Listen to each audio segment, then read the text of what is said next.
Адамға рахымды болыңыз.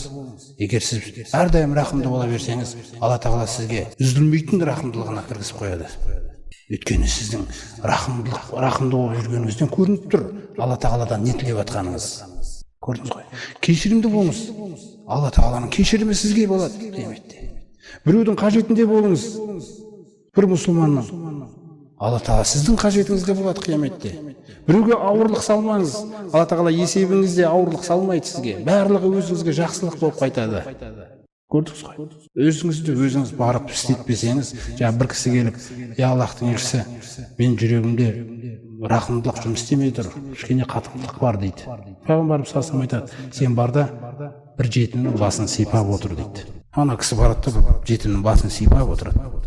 Сөйтіп көзіне жас келеді біраздан. Көрдіңіз, сіз істеу керексіз бірдеңке. Кетпейді әйтпесе ол.